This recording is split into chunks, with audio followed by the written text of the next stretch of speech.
Bienvenue à tous pour cette nouvelle vidéo qui va être consacrée à l'énergie du dieu Mars, qui est une énergie qui nous traverse tous dans nos vies. Alors je vais l'élaborer en essayant de voir avec vous comment la mythologie a projeté cette énergie à travers des images.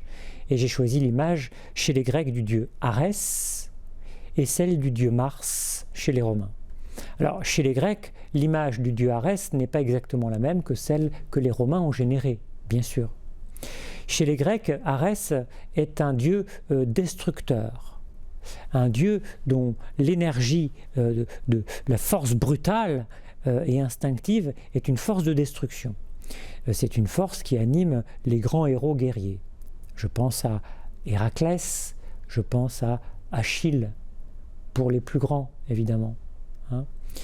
Et le dieu Arès, la racine étymologique du mot Arès en grec provient, dans certaines versions, du verbe s'emporter, détruire. Et donc c'est vraiment un côté, chez les Grecs, du dieu Arès qui est plutôt un côté, on va dire, ombrageux et obscur. Dans l'Iliade d'Homère, le dieu Arès, qui est du côté des Troyens plutôt, puisqu'il est aux côtés de Vénus, eh bien est un dieu qui est un dieu destructeur. C'est animé par la force d'Arès que Hector va tuer Patrocle, par exemple. Et puis chez les Romains, on a le dieu Mars. Alors le dieu Mars est porté par une autre énergie, parce qu'elle n'est pas que destructrice. Effectivement, la racine du dieu Mars, le mot Mars, mar, vient d'une racine qui veut dire briller. Effectivement, quand les Romains ont fondé la ville de Rome, nous sommes en moins 753, eh bien la planète Mars est une planète qui est visible et parfois très proche de la Terre. Quand on regarde maintenant la planète Mars, on sait qu'on l'a appelée dans l'Antiquité la planète rouge. Et c'est pour ça que les Grecs ont associé cette couleur rouge à la couleur du sang que fait verser le dieu Mars, le dieu Arès, quand il est en colère. Donc on a cette association qui est un raisonnement analogique, c'est une association sans loi causale évidemment, de la planète et du dieu qui habite cette planète. Dans le ciel, cette planète Mars, vue depuis la Terre, fait un cycle où dans son cycle, vu de la Terre, on voit des moments où la planète ralentit puis repart. Et elle dessine dans le ciel une boucle qu'on appelle en astronomie la boucle de rétrogradation. Qu'est-ce qu'une boucle de rétrogradation? Une boucle de rétrogradation, c'est quand dans le ciel, eh bien, en vue héliocentrique, la planète Terre, qui va plus vite que la planète Mars, la planète Terre va dépasser en vitesse, la planète Terre va dépasser la planète Mars. Et vu de la Terre, on a l'impression que la planète Mars ralentit, recule un peu pour mieux repartir. Ça dessine donc dans le ciel une boucle qu'on appelle la boucle de rétrogradation. Et dans le cycle de la planète Mars, il y a dans son cycle 7 boucles de rétrogradation. Et ça n'avait pas échappé aux anciens, bien sûr. Et ça fait que les anciens ont associé le chiffre 7 au dieu Arès et au dieu Mars.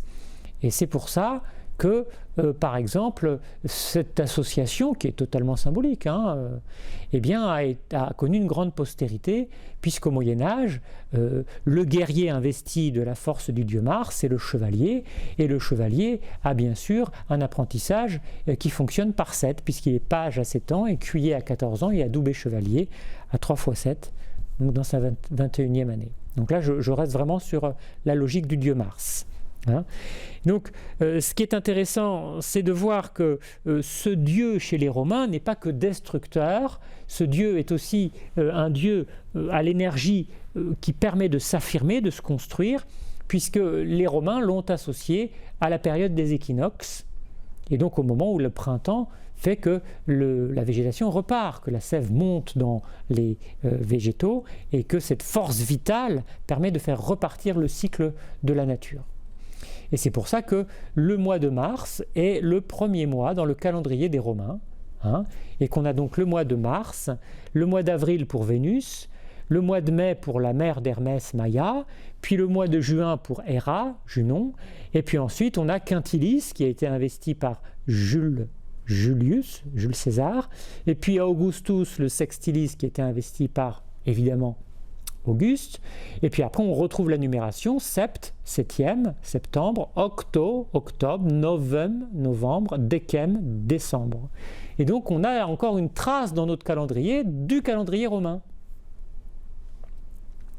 Et donc le dieu Mars, vous l'avez compris, est associé à la fertilité, à la fertilité des saisons. Alors bien sûr, le dieu Mars a aussi, à cause de l'héritage grec, une autre coloration, puisque nous savons qu'avec Vénus, il a fait des enfants, et qu'entre autres, il a eu comme enfant une fille, Harmonie, et puis 2 garçons qui s'appellent Deimos et Phobos. Et Deimos et Phobos, en grec, ça veut dire la terreur et la peur. Et les scientifiques ont baptisé les 2 satellites de Mars, Deimos et Phobos.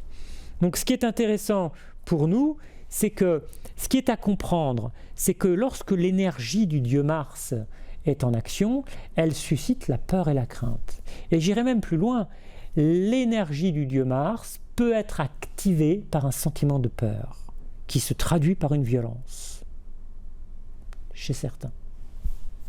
Et c'est pour ça qu'il est important de comprendre que, quelque part, quand il y a un climat de peur, ça peut favoriser un climat de violence et donc un conflit et effectivement la submersion de l'énergie destructrice du dieu Arès.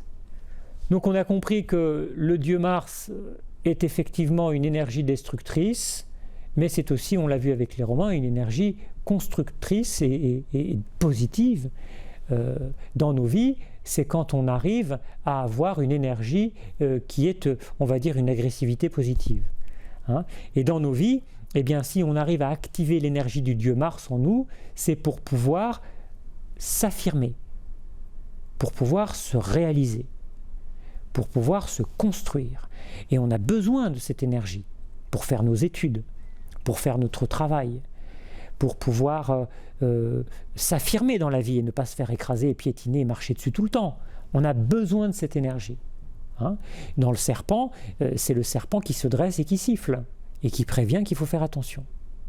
Donc cette énergie est là aussi pour nous protéger, bien sûr. Et on a besoin d'activer cette énergie dans nos vies, afin de rentrer en dialogue avec et de ne pas se laisser submerger par l'ombre du Dieu, et donc à ce moment-là d'être dans ce qu'on appelle la pulsion de violence et la destruction ou l'autodestruction, bien sûr.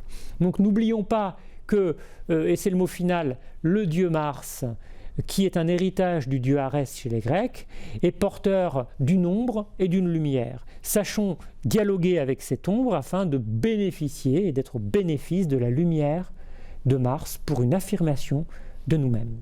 Merci de votre attention.